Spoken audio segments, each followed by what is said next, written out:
2 in the morning, 20 below zero. And Sterling Vance was watching 380 people die.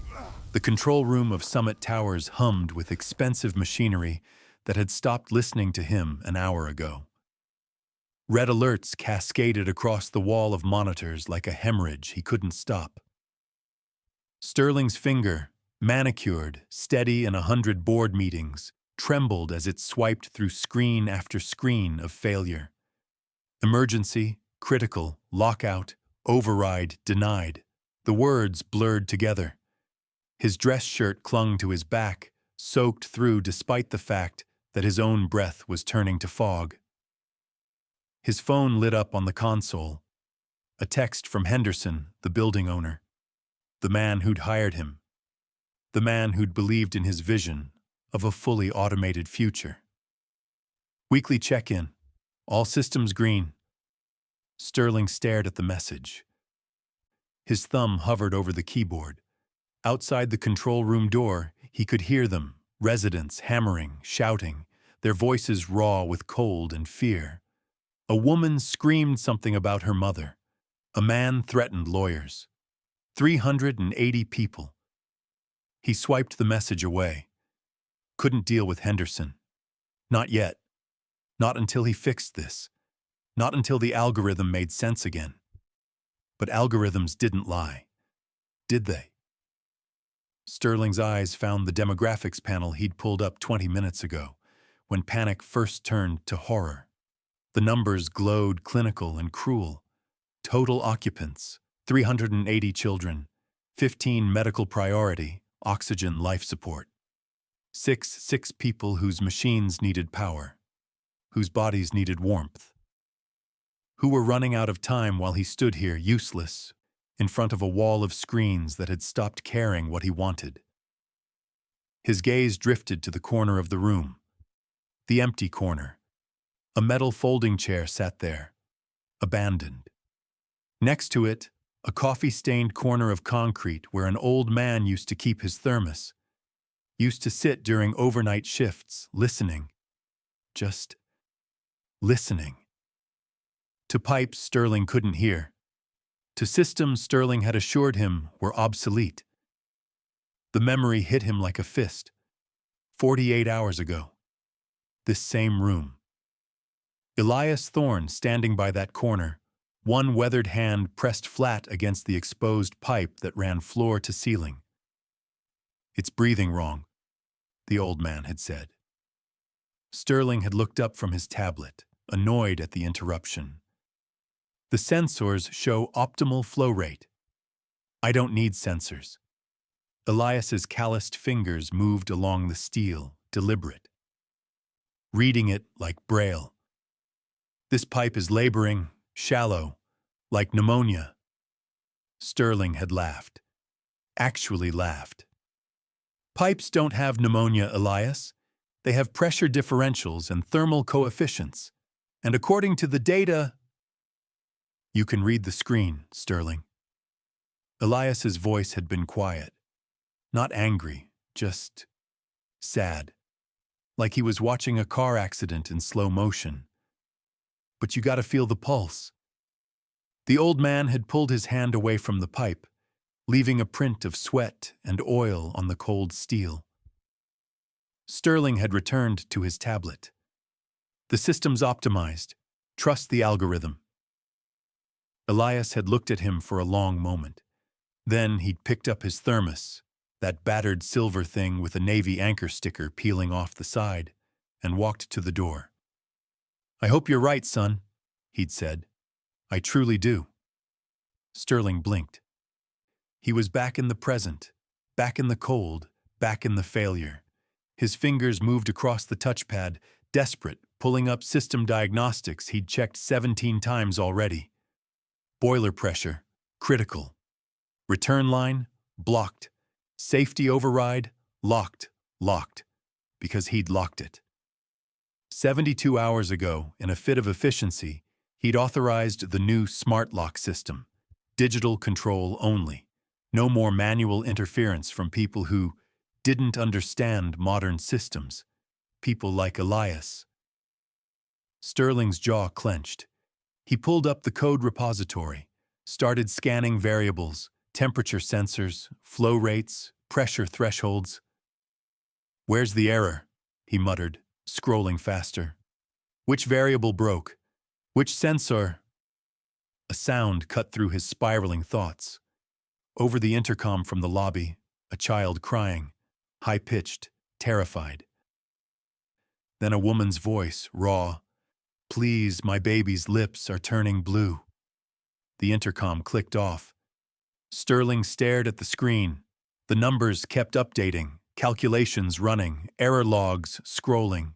The system was still working perfectly, processing data, optimizing, reporting, just not solving anything. Over the speaker, another voice. An elderly man, shaking. "My wife's oxygen concentrator is failing. The backup battery's at 12%. Click. The temperature reading on Zone 4 dropped another degree. 47-degree hump now. Clinical, precise. The algorithm logged it dutifully." Sterling's hands hovered over the keyboard. He'd written half this code himself, debugged it, tested it, optimized it for every possible scenario, except this one. And somewhere out there, in a neighborhood Sterling had never visited, in an apartment Sterling had never thought about, Elias Thorne was probably sleeping. The man who'd warned him. The man who'd tried to fix this before it became a crisis. The man Sterling had fired 48 hours ago. Sterling's phone buzzed again. Another message. Another emergency call. He didn't look at it. Instead, he stared at that empty corner, at the folding chair where a man used to sit. The man who'd known what Sterling was too arrogant to learn, that some things can't be fixed with code. Some things you have to feel. 48 hours earlier. The sound of a power drill screams to life, sharp and jarring in the darkness. Have you ever seen someone dismiss experience, only to regret it when crisis hit? If you were Elias, the man who tried to warn them, would you walk away and let them face the consequences? Or would you go back to help people who didn't believe you? Drop your thoughts in the comments below. What would you do? The control room had smelled different back then. Coffee, machine oil, that industrial orange soap Elias used, the kind that actually cut through grease. Now it smelled like ambition, like the leather of Sterling's messenger bag and the alcohol wipes he used on his tablet 3 times a day. Sterling had stood there, staring at the old man, at those calloused hands still resting on the pipe. The silence stretched between them. 3 seconds. 5. 10. Then Sterling's jaw tightened. "You're done," he said. "I'm tired of explaining this. Pack your things." The assistant shifted uncomfortably. "Sir, maybe we should—" "Now." Sterling didn't look away from Elias. "And get the new actuators installed, all manual valves. I want the smart lock system operational by end of shift." Elias nodded once. Slow. He'd seen this coming. "All right," he said quietly. He walked past Sterling to his corner, the metal folding chair, the thermos with the peeling Navy sticker, the red toolbox that had traveled with him for 40 years. Sterling followed, still talking, his voice tight with the satisfaction of a man who thought he'd won something. "We need to eliminate human error variables, full biometric security, code access only." Elias wasn't listening anymore. He opened his toolbox. The inside was organized with a precision that would make a surgeon jealous. Every tool in its place. The torque wrench his father had given him at enlistment. The pipe wrench from 3 deployments. The dial calipers he'd used to machine parts in the belly of an aircraft carrier while the Persian Gulf burned outside. One by one, he lifted them out, wiped each with his chamois cloth. checked them, put them back. His thumb found the eagle on the lid, the Navy insignia welded there decades ago, its details worn almost smooth. Not from neglect, from use, from his hand opening this box thousands of times across 4 decades of work. He traced the worn metal, once. The assistant approached, awkward, holding a plastic bin. "Your badge, sir?" Elias unclipped it from his belt. 8 years at Summit Towers.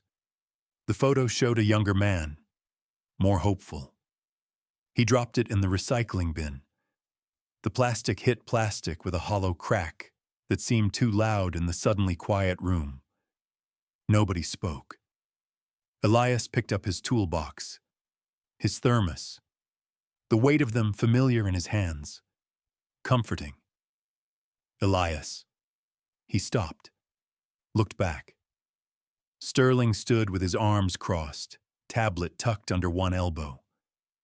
For what it's worth, nothing personal. Elias studied him, at the clean hands that had never rebuilt an engine, at the confidence that came from never being catastrophically wrong, at the youth that mistook inexperience for innovation.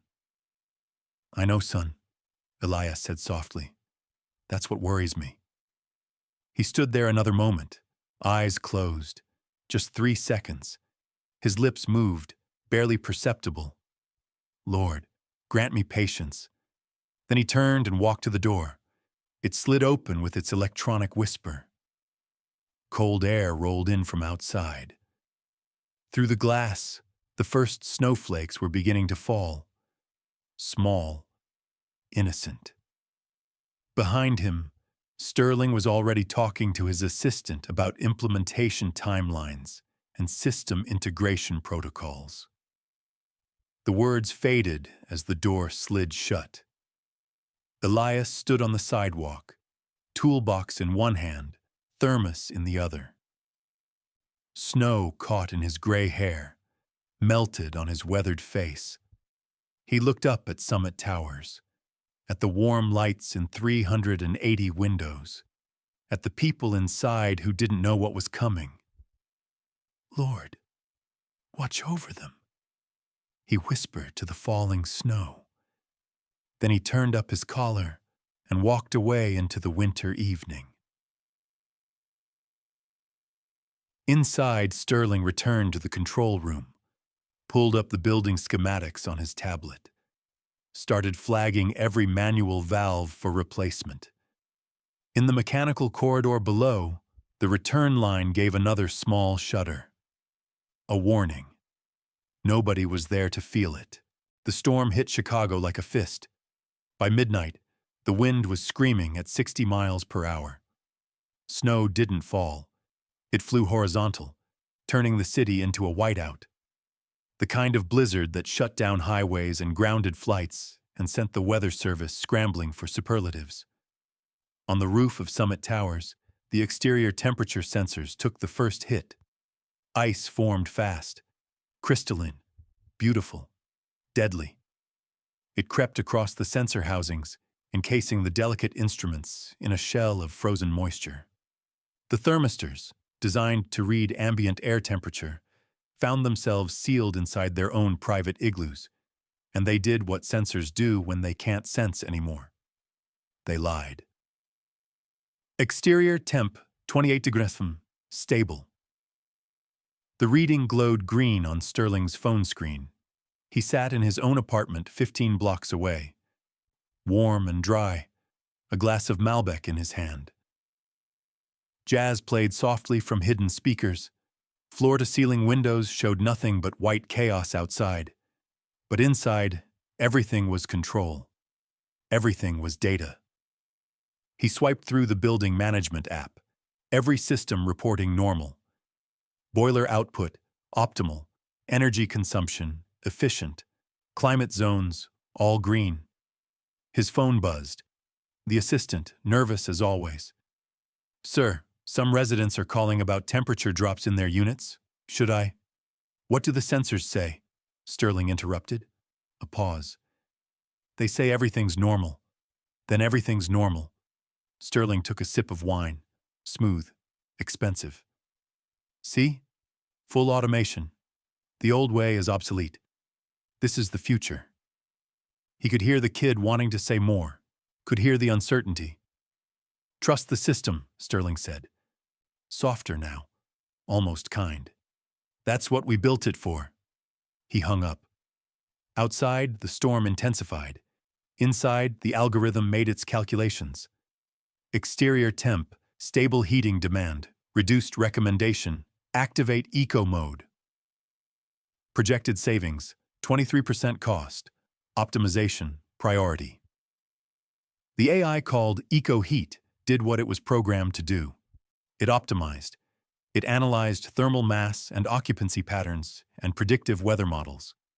It calculated quarterly budget targets and energy cost projections. It made the rational choice. It reduced boiler output by 30%. 4 floors below Summit Towers, in the mechanical basement that no resident ever saw, the return line began to die. The pipe ran along the lowest point of the system, the place where cooled water came back to be reheated. When the boiler ran at full capacity, water moved through fast enough to stay liquid. 60 gallons per minute. Constant circulation, constant warmth. But at reduced capacity, the flow slowed. 40 gallons per minute. 30. 20. The water in the return line cooled, and cooled, and cooled. At the farthest point from the boiler, a section of pipe that ran along the exterior foundation wall, where cold air seeped through ancient mortar, the temperature dropped below freezing. Ice formed, small crystals at first, then larger, then solid. The blockage grew like cancer in an artery. Silent, invisible, inexorable. Sterling finished his wine, checked the app one more time. All green, all perfect. He smiled. Tomorrow he'd write an email to Henderson, show him the energy savings data, prove that the smart lock upgrade was already paying for itself.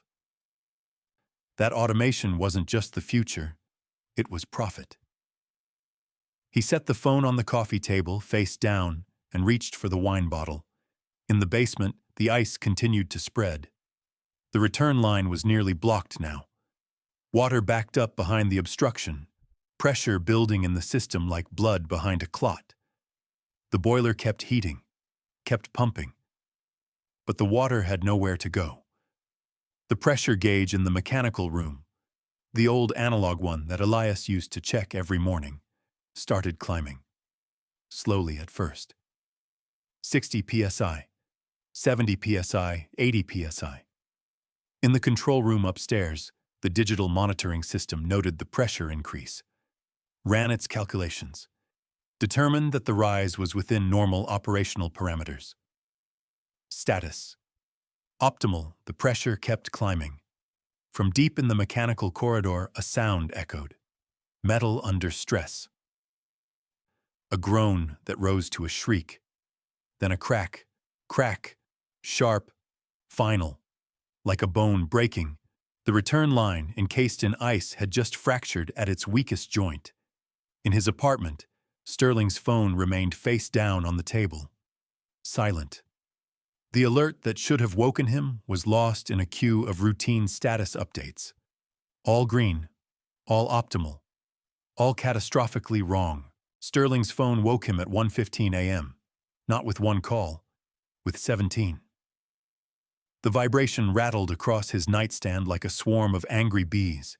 He grabbed it, squinting against the screen's glare. The call log scrolled past. Resident after resident. The assistant. The night security guard, the assistant again, and one text message that made his stomach drop. Henderson. Alert system notified me pressure spike. Why aren't you responding? Calling emergency meeting 6 a.m. Sterling's mouth went dry. He sat up, swiped to the building management app. The screen loaded, status dashboard appeared. Everything was red. Boiler pressure, critical system, temp, falling zones, episode 12, emergency. No, he whispered. No, no, no. The phone rang in his hand. He answered without looking. Sterling! A woman's voice, shrill with panic. Shankum. Chen from the penthouse. My mother can't breathe. The apartment is 43 degrees. Where is the heat? I'm checking the system. Check faster. She's 78 years old on an oxygen concentrator. The woman's voice cracked. Do something. Another call cut in. Call waiting. He switched. Son is crying and I can see his breath in his bedroom. A man, voice tight with fury. I pay $7,000 a month for this. $7,000. If anything happens to my kid. Sterling switched calls again. A different voice. Then another. Then another. All of them blurring together into a chorus of cold and fear and rage. He hung up on all of them. His hands shook as he pulled up the system controls. Remote access. He could fix this. He'd designed these systems. Written the code. He could override the automation. Force the boiler to full output. Restore heat before connecting to building systems. The loading bar crawled across the screen. Sterling stood up, pacing his warm apartment. Outside his windows, the storm still raged. Snow piled against the glass. But inside, his own heat worked perfectly. His own sensors functioned. His own world remained comfortable while theirs. Connection failed. Retry? He jabbed the retry button. Connecting. His phone rang again. He almost didn't answer. Then he saw the name. Marcus Chen, Penthouse 12A. The tech investor who'd championed Sterling's hiring. The man whose recommendation had gotten him this job. Sterling answered. My mother is turning blue. Marcus's voice was absolutely calm, absolutely cold. Colder than the apartments. Her lips, her fingertips. Blue, Sterling.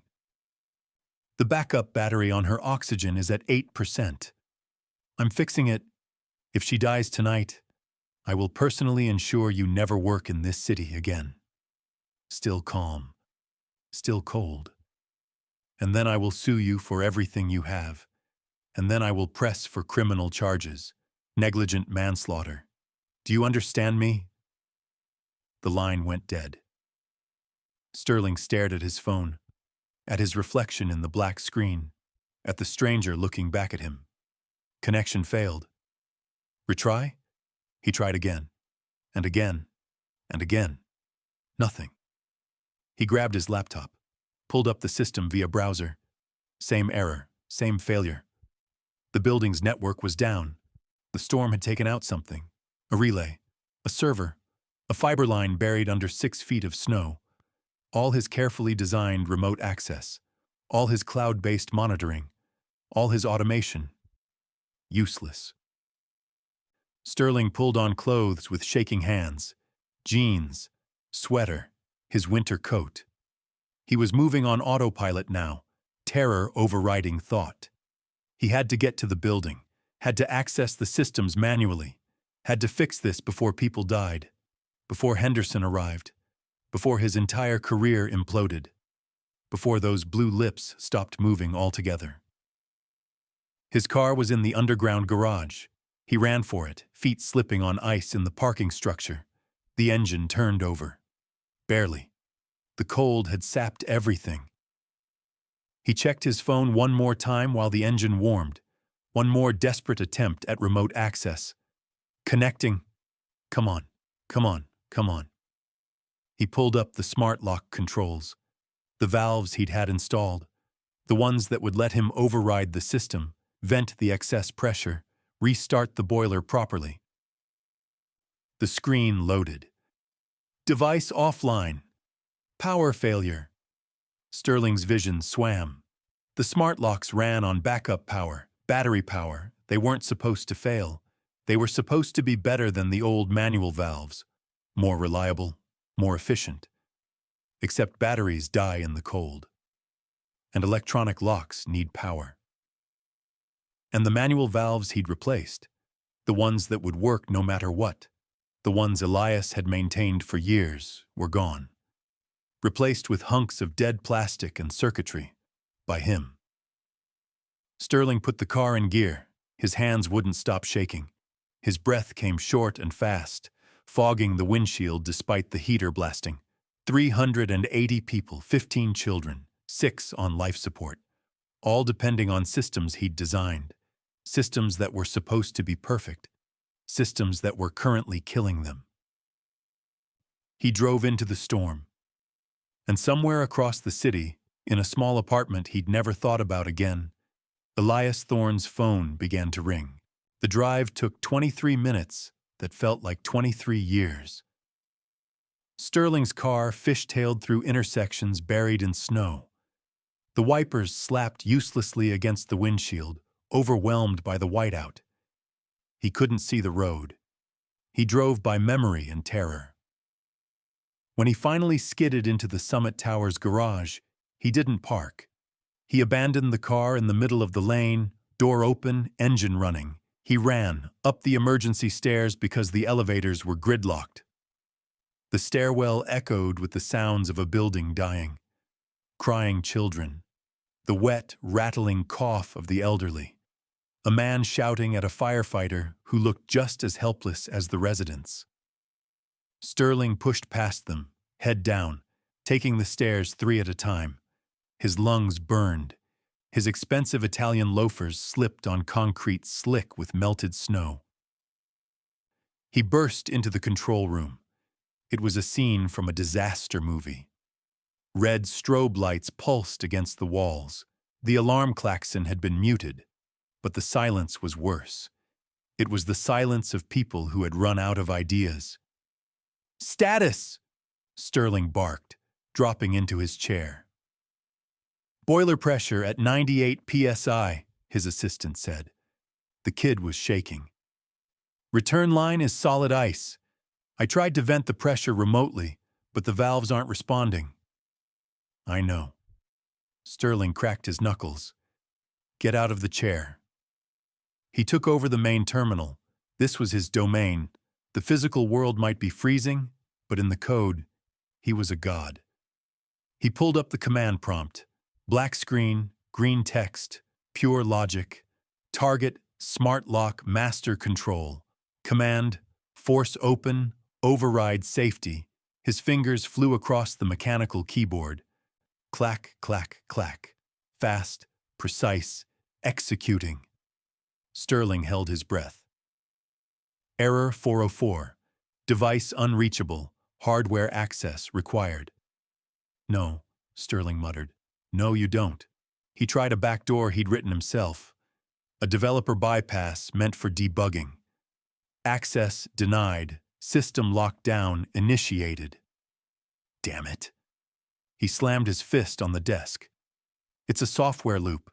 The sensors see the pressure spike, so they lock the valves to prevent an explosion. But the locked valves are causing the pressure spike. "Can we reboot?" the assistant asked. "If we reboot, we lose monitoring for 10 minutes. In 10 minutes, the boiler could blow." Sterling wiped sweat from his forehead. The room was cold, but he was burning up. "Get me the contractors," he ordered. "Every single one. Offer them double, triple. I don't care." The assistant put the phone on speaker. "Apex Mechanical. This is Sterling Vance. I need a crew at Summit Towers immediately. I'll pay triple your emergency rate."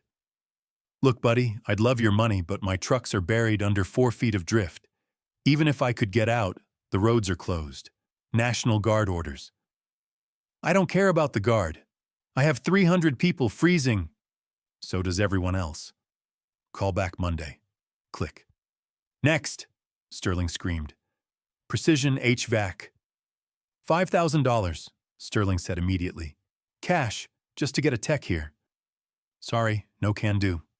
Click. "Next. Citywide heating. 10,000. "Brother, unless you got a helicopter, nobody is moving tonight." Click. Sterling stared at the phone, then at the pressure gauge. 102 psi. The red line was 120. He looked at the iPad in his hand, the sleek glass interface that controlled his entire life. It showed the building schematic, beautiful, clean, and completely disconnected from reality. He tried one last time, Bluetooth pairing.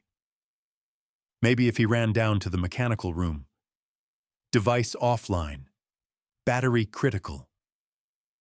The irony hit him. He had replaced 50-year-old valves, valves that could be opened with a simple wrench, with devices that died because it was too cold. He had optimized the building to death. A scream built up in his throat. A primal animal sound. He wound up and hurled the iPad across the room. Crash! It hit the concrete wall and exploded. Glass dust sparkled in the emergency lights. The battery pack skittered across the floor. Silence. Everyone in the room stared at him. The security guard, the assistant. Even the blinking red lights seemed to pause. Sterling stood there, chest heaving, staring at the wreckage of his technology. "Sir." The assistant's voice was barely a whisper. There might be one person." Sterling didn't turn. "There's no one. You heard them. No trucks." "He doesn't need a truck," the assistant said. "He lives on the south side. He knows the old bypass system, the manual overrides we didn't remove because they were welded into the foundation." Sterling turned slowly. "Who?" "Elias." The name hung in the air, heavier than the pressure in the boiler. "He used to bleed the lines manually during the '98 blizzard," the assistant continued, gaining confidence. "He knows exactly where to hit the pipes to break the ice without rupturing the steel. He has a process." Sterling closed his eyes. He saw Elias's face, the grease on his cheek, the calm, sad eyes. "You can read the screen, Sterling, but you gotta feel the pulse." Sterling had fired him for that, for being right. "He's the only one, sir," the assistant said. "But you fired him." Sterling opened his eyes. He looked at the pressure gauge. 104 psi. He looked at his hands. Clean, manicured, useless. "Give me his address." "Sir, it's the south side, in a blizzard, and it's 2 a.m. "I don't care." The assistant scribbled on a notepad, tore the page off. Sterling took it. His hand shook, not from cold, from shame. He walked to the door, grabbing his coat.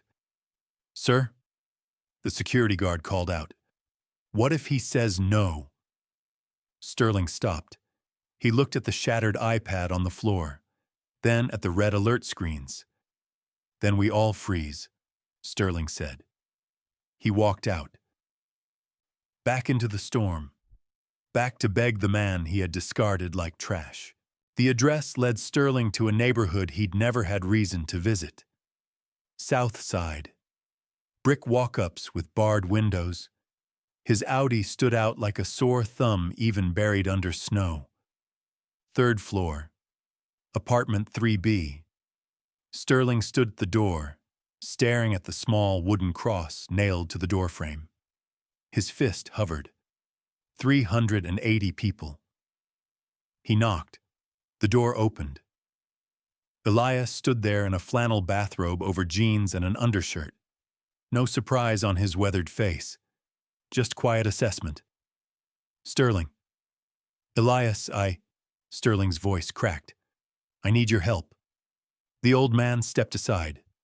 "Come in." The apartment was small, worn furniture, but warm, God, so warm. A space heater glowed orange. The air smelled like vegetable soup. A radio played low, Coltrane's melancholy saxophone. Such a sharp contrast to Summit Towers, to all those $1,000,000 tombs. "Sit." Elias poured coffee from a percolator, handed Sterling a chipped mug. They sat at the small kitchen table. Elias sipped and waited. Sterling gripped the mug. The heat burned his palms. "I'll double your salary," he said. "Triple it. Name your price." Elias set his mug down. Quiet. Precise. Elias. No. Sterling's jaw clenched. You don't understand. The building. I understand just fine. Elias's voice remained level. You're here because your system failed, and you need the old man you fired. Sterling looked down at his hands. Clean, manicured, useless. How many people in that building? Elias asked. Sterling's head snapped up. What? How many? The words came out broken. 380. 15 children. 6 people on life support. Oxygen concentrators. Ventilators. The backup batteries are dying. Sterling's voice dropped to a whisper. I'm killing them, Elias. The change in Elias was instant, subtle but total. His spine straightened, his eyes sharpened, that focus Sterling had seen before, when the old man diagnosed problems in seconds. The protector instinct, military trained, never lost. 6 on life support. Not a question, a confirmation. How long do they have? The batteries, maybe 2 hours. But the pressure, the boiler could blow before that. Maybe 90 minutes. Elias's eyes moved past Sterling to the wooden cross on the wall behind him. Sterling turned to look. Simple dark wood, positioned where Elias would see it from everywhere that mattered. The old man's gaze stayed fixed on it. 3 seconds. 5.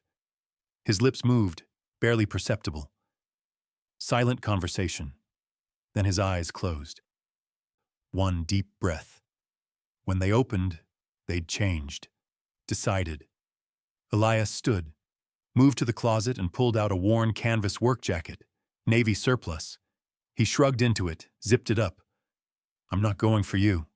His voice was quiet, firm. I'm going for those 6 people on oxygen, for those 15 kids, for the 380 souls who didn't ask for this. He lifted his red toolbox from the corner, eagle insignia catching the lamplight, grabbed his thermos. Not for you. Sterling stood there, shame burning hot. Elias headed for the door, paused at the threshold.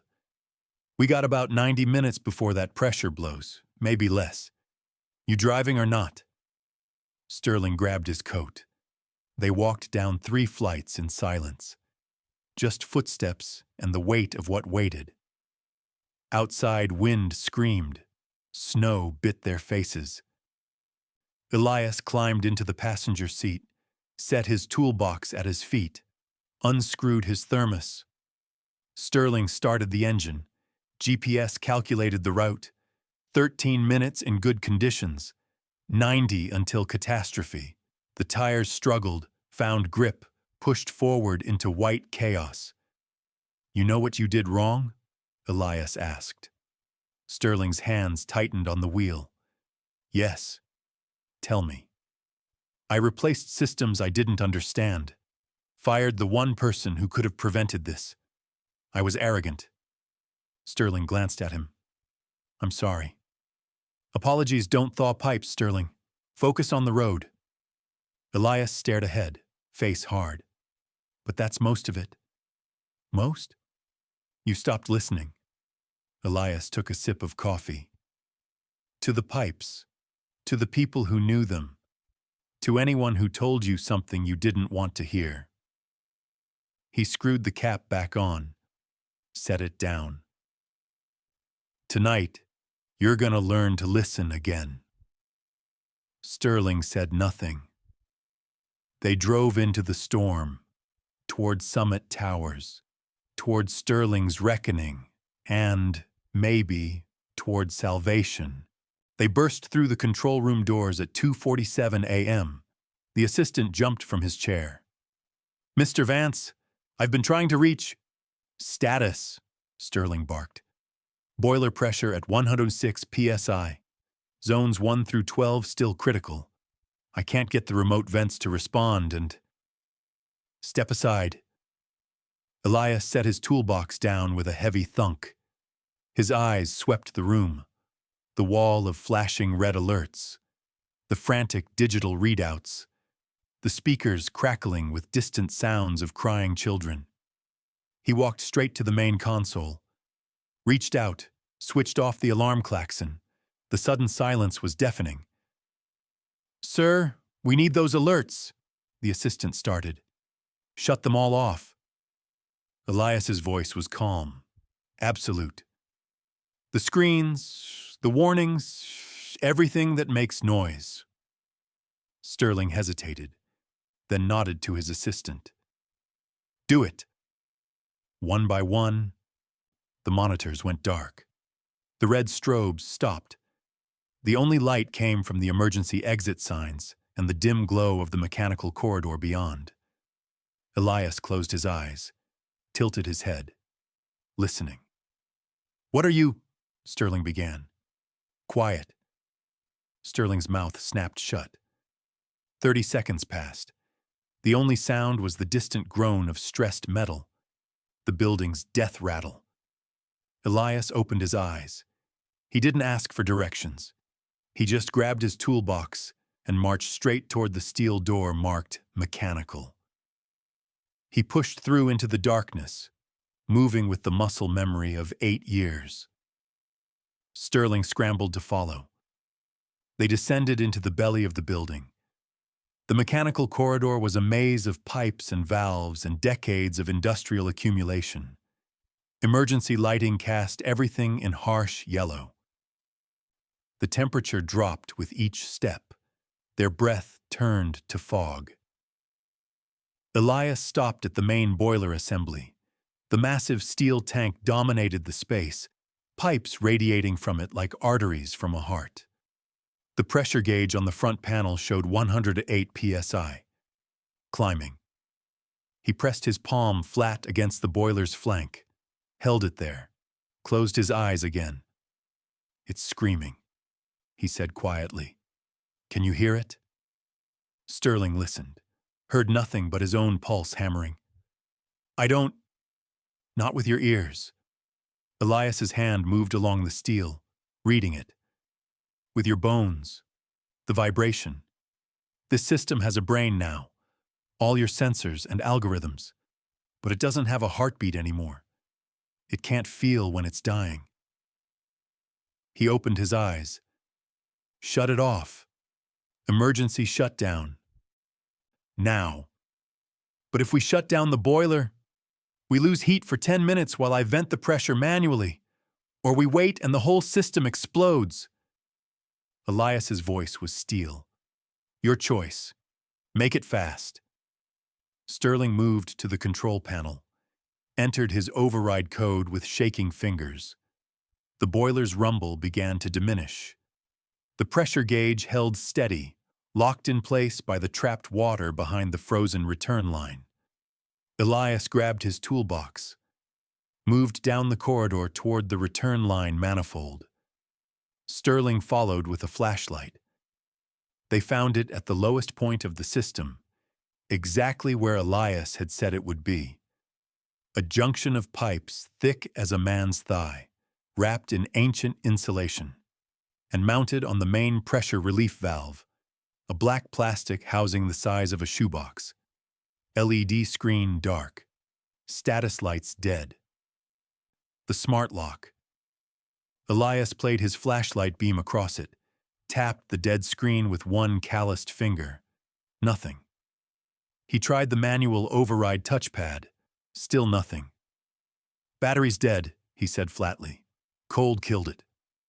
He looked at Sterling. "Where's the mechanical release? The hand wheel?" Sterling's mouth went dry. "There isn't one. The smart lock replaced the entire valve assembly. It's all electronic." "Show me." Sterling pointed to where the old brass valve had been, where Elias's hands had maintained it for years. Now there was just smooth plastic and dead circuits. The silence stretched. "You replaced a 50-year-old mechanical valve." Elias's voice was very quiet, very controlled. "With a battery-powered toy? It was supposed to be more efficient, more reliable. It's dead. Sterling. Elias shone the light directly on the useless black box. And now you can't vent the pressure, can't release the trapped water, can't save those people upstairs. He turned to face Sterling fully. How exactly were you planning to open this? Magic words? Sterling had no answer. The shame was a physical weight crushing his chest. The pressure gauge on the manifold read 110 psi. The red line was at 120.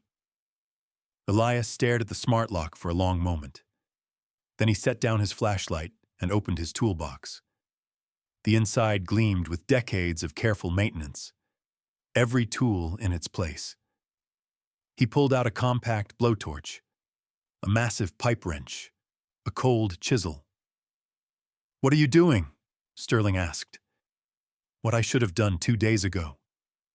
Elias's eyes met Sterling's. Hard, clear. "I'm performing surgery." "Step back." He ignited the blowtorch. The flame roared to life, blue and white hot in the darkness. "You're going to melt it?" "I'm going to cut through the plastic housing, expose the metal valve stem underneath, and pray to God your engineers didn't weld it shut." Elias adjusted the flame. "This is going to be loud. It's going to be dangerous. And if I slip, we might blow the whole line." He looked at Sterling one more time. "Hold the light steady. Don't shake. Don't talk. And if I tell you to run, you run." Sterling gripped the flashlight with both hands, aimed it at the smart lock. Elias brought the blowtorch close to the plastic housing. "Forgive me, Lord," he whispered, "and guide my hand." The flame touched plastic, and the surgery began. A moment of arrogance nearly cost lives. Send a prayer of strength for Elias right now. The plastic began to smoke immediately. Acrid, chemical. The smell of petroleum polymers breaking down under extreme heat. Black smoke curled up toward the low ceiling, caught in Sterling's flashlight beam like ghosts. Elias held the blowtorch steady. The blue flame kissed the smart lock housing with surgical precision, not rushing, not hesitating. 40 years of experience controlling every movement. The plastic bubbled, blistered, started to drip. Molten droplets fell to the concrete floor with soft plick, plick, plick sounds. Each one a tiny pool of failure, of Sterling's arrogance made liquid. "How long?" Sterling's voice was tight. "As long as it takes." Elias adjusted the angle. "Too fast, I crack the valve stem? Too slow, the pressure blows before I'm through?" Sterling's hands trembled on the flashlight. The beam wavered. "Steady." He locked his elbows, held his breath. The light steadied. More plastic melted away. The housing sagged, deformed, revealed hints of metal underneath. A gleam of brass. The valve stem, still intact. "There," Elias muttered. "Come on, show me." The pressure gauge on the manifold read 112 psi. A groan echoed through the pipes. Deep, ominous, the sound of metal under impossible stress. Elias killed the torch flame, set it down. The sudden absence of roaring left Sterling's ears ringing. "Wrench."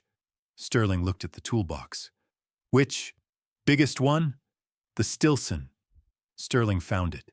Pipe wrench, heavy as a crowbar, jaws that could grip a lamppost. He handed it over. Elias wiped sweat from his forehead with his sleeve, positioned the wrench on the exposed valve stem. The melted plastic was still smoking, still hot enough to burn. He didn't flinch.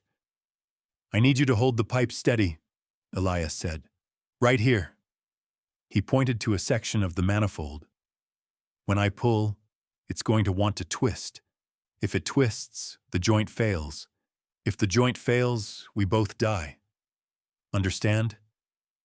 Sterling swallowed, nodded. He wrapped both arms around the cold steel pipe, hugged it like his life depended on it. Because it did. Elias wrapped his chamois cloth around the wrench handle for better grip, planted his feet wide, positioned his weight over the fulcrum point. "On 3, he said. 1. Sterling's heart hammered. 2. The pipe was so cold, his arms already aching. 3. Elias pulled. Every muscle in his back and shoulders engaged at once.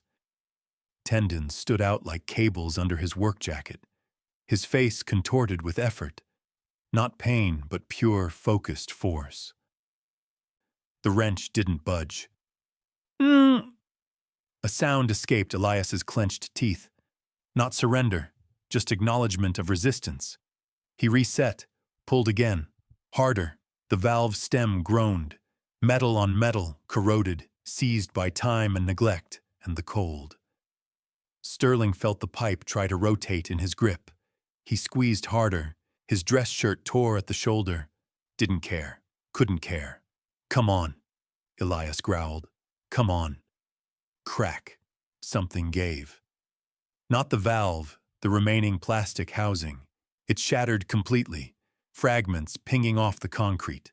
The brass stems sat fully exposed now, corroded green at the threads, frozen solid. Elias didn't pause. He repositioned the wrench lower, changed his angle. This time he didn't just pull. He leaned his entire body weight into it. 190 pounds of old man, gravity, and sheer determination.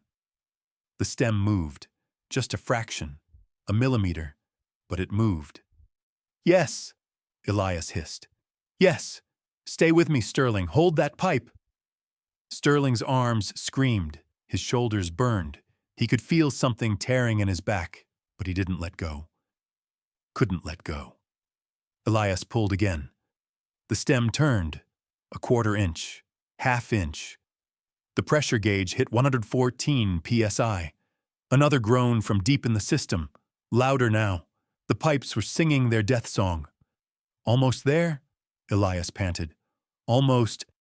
He threw everything into one final pull. His boots scraped on concrete. His breath came in a roar of effort. The stem turned, kept turning.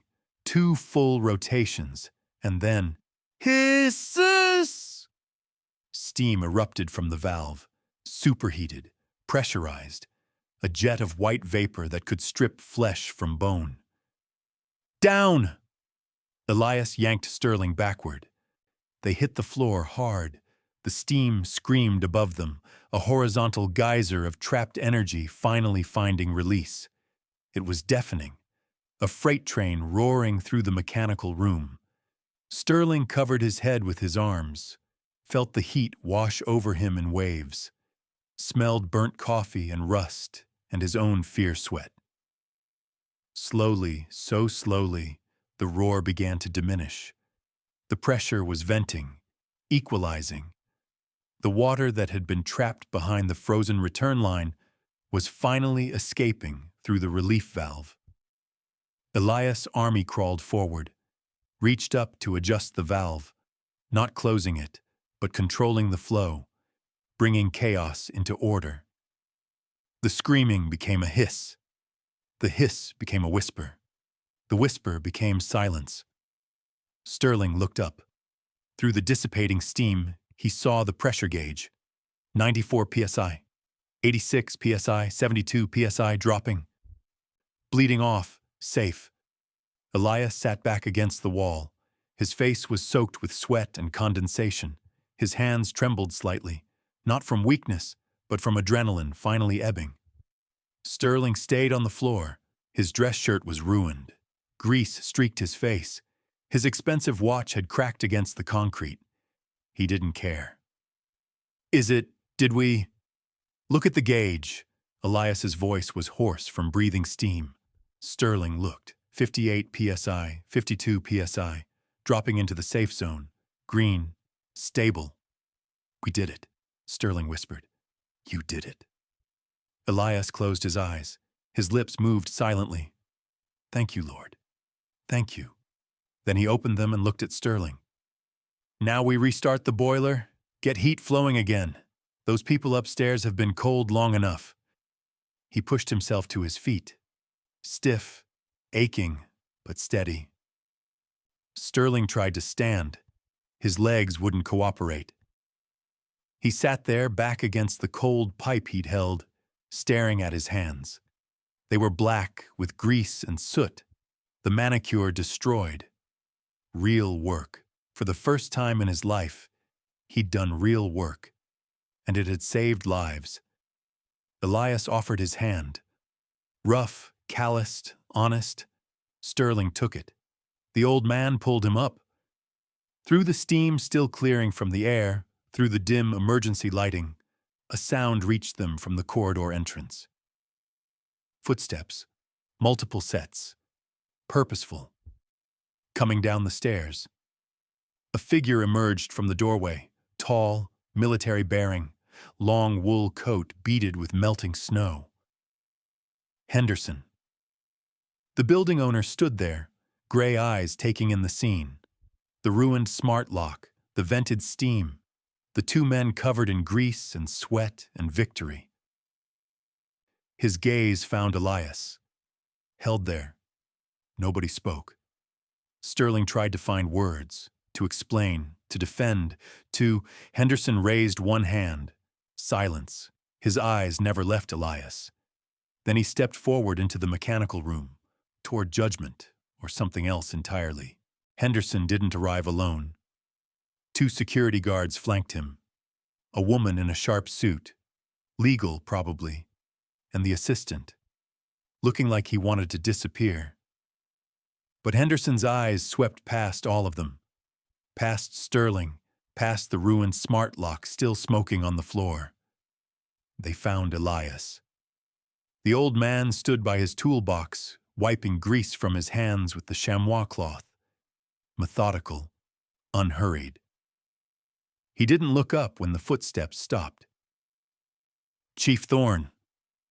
Henderson's voice carried the flat authority of a man who'd given orders under fire. Elias looked up then. Sir. The single word hung in the cold air. Recognition, acknowledgement, something deeper than civilian courtesy. Henderson stepped closer. His polished shoes crunched on broken plastic. He stopped 3 feet from Elias, studied the weathered face, the grease-stained jacket, the steady hands that had just saved 380 lives. Then Henderson's eyes dropped. To the red toolbox at Elias's feet, to the silver challenge coin on its lid, the navy anchor worn smooth, catching the emergency lighting, placed there years ago, never removed. Henderson's expression didn't change, but something shifted in his posture. He reached into his coat pocket, slowly, deliberately. His hand emerged holding another coin, same size, same silver gleam, different insignia. USS Enterprise, CVN 65. Nobody spoke. Henderson bent down, placed his coin next to Elias's on the toolbox lid. Clink. The sound was small, quiet, but in the silence of the mechanical room, it echoed like a bell. 2 coins, side by side. Brothers separated by decades, reunited on a grease-stained toolbox at 4 a.m. Elias looked at the coins, then at Henderson. Henderson straightened, brought his hand to his temple, a salute, crisp, formal, the respect given to those who'd earned it in the deep places. Elias returned it, just as crisp, just as formal. Neither man smiled, neither needed to. Henderson lowered his hand, nodded once. Elias nodded back. 15 seconds, no words, no explanations, none needed. Sterling watched from the edge of the room, outside the circle of understanding, outside the bond forged in steel corridors of ships he'd never served on, in a brotherhood he could never buy or code or optimize. He felt suddenly, profoundly alone. Henderson turned to him then. The warmth vanished from his expression like a switch had been thrown. "Mr. Vance," Sterling straightened. "Sir, I can explain. You cut communication." Henderson's voice was cold, precise. "The emergency alert notified me at 1:47 a.m. I called 17 times. You didn't answer. I was trying to fix. You nearly killed my building." Each word landed like a hammer. 380 residents, 15 children, 6 on life support. Sterling's mouth opened, closed. No defense existed. "My office, 9 a.m. sharp." Henderson's eyes were granite. "Human resources will be present. Termination, possibly legal action, the end of everything." Sterling nodded, couldn't meet Henderson's eyes. "Yes, sir." He turned toward the door. Each step felt like walking to an execution. He'd made it 3 steps when a voice stopped him. "Wait." Not Henderson's voice. Elias's. Sterling turned. The old man was wiping down his pipe wrench, but his eyes were on Henderson. "Sir, permission to speak." Henderson's expression remained neutral. "Granted." Elias set down the wrench. The boy made mistakes. Bad ones. Could have cost lives. He paused. But when it mattered, he didn't run. He drove through a blizzard to ask for help. Held that pipe steady. Did the work. Sterling's throat constricted. He's got skills. Just needs to learn what they're for. Elias's eyes found Sterling. Needs someone to teach him that technology is a tool, not a replacement for wisdom. Henderson listened, silent, considering. "You're advocating for him." "I'm saying he can learn," Elias said, "if someone teaches him right."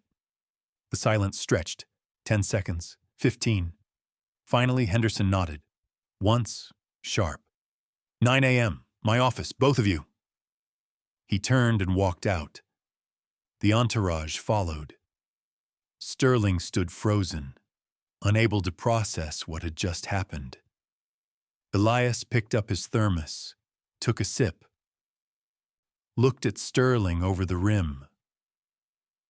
"Don't make me regret that," he said quietly. Then he bent down, picked up both challenge coins, slipped them into his pocket, and went back to cleaning his tools. 1 week later, the mechanical corridor looked different in daylight. The pipes that had screamed in crisis now hummed with steady flow. The pressure gauges all showed green. Sterling stood in front of the main manifold, but he looked nothing like the man who'd stood there 7 days ago. Gone was the tailored dress shirt, the Italian loafers, the tablet. He wore navy coveralls, maintenance issue, already showing oil stains, steel-toed boots. In his hands, a spiral-bound notebook and a pencil worn short from use. No stylus, no screen, just paper and the humility to write down what he didn't know. Which, he was learning, was almost everything that mattered. "Tell me what you hear," Elias said beside him. Sterling closed his eyes, pressed his palm against the warm pipe. Listened. At first, nothing. Then, there, a rhythm. Steady, strong. The pulse of water moving through steel. "It's steady," Sterling said. "Even, like a heartbeat." "Good." Elias nodded. "Now tell me what it's not." "It's not laboring, not shallow, not fighting itself."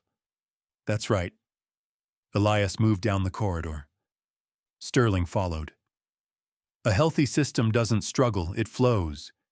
You can hear the difference if you listen." They stopped at the return line, the one that had nearly killed them all. The smart lock was gone. In its place, a simple brass valve. Manual, mechanical. Technology that would work whether the power was on or off. Sterling had installed it himself under Elias's supervision, his first real repair. His hands had been clumsy, But Elias had been patient. Tighter. You're not assembling furniture. You're sealing a pressure joint. And Sterling had tightened it, again and again, until Elias's wrench tested it and found it solid. "Open your notebook," Elias said now. Sterling flipped to a clean page, pencil ready. "Zone 4 has been running hot since Tuesday. Not dangerous, just inefficient. I want you to figure out why. Check the thermostat calibration. That's where you'd start with a computer." Elias smiled slightly. "But first, go to Zone 4. Put your hand on the radiator. Feel it. Then come back and tell me what you learned." Sterling nodded, started to walk away. "Sterling." He turned back. Elias stood with his hands in his coverall pockets. Morning light caught the silver in his hair. "You're doing good work," the old man said quietly. "Real work." Something tight in Sterling's chest loosened. "Thank you, Chief." He'd started calling Elias that after the second day, not because Henderson did, but because it felt right. Earned. That evening, they finished the inspection together. The building hummed around them, warm, safe, alive. They stood at the main boiler. Elias placed his palm against its flank. The old ritual, reading the steel. Then he took Sterling's hand and placed it on the warm metal beside his own. "The screens are dark now," Elias said softly, "but the pulse is still there. The heartbeat." Sterling felt it. Really felt it. The vibration of machinery in perfect balance. The life of the system flowing under his palm. "Do you hear it?" Elias asked. Sterling nodded, smiled slightly. "I hear it, Chief." Elias smiled back. Rare. Genuine. "Good. Then you're learning." They walked back through the corridor together. One old man who'd spent 40 years listening to pipes. One young man finally learning to hear them. Behind them, the building sang its quiet song. Steady, strong, alive. Not because of algorithms or automation, but because two men had remembered what machines could never know. That some things can't be fixed with code. Some things you have to feel. Arrogance is poison. Humility is the key to wisdom. Do you agree that experience is something no Google search can replace? Share your story below.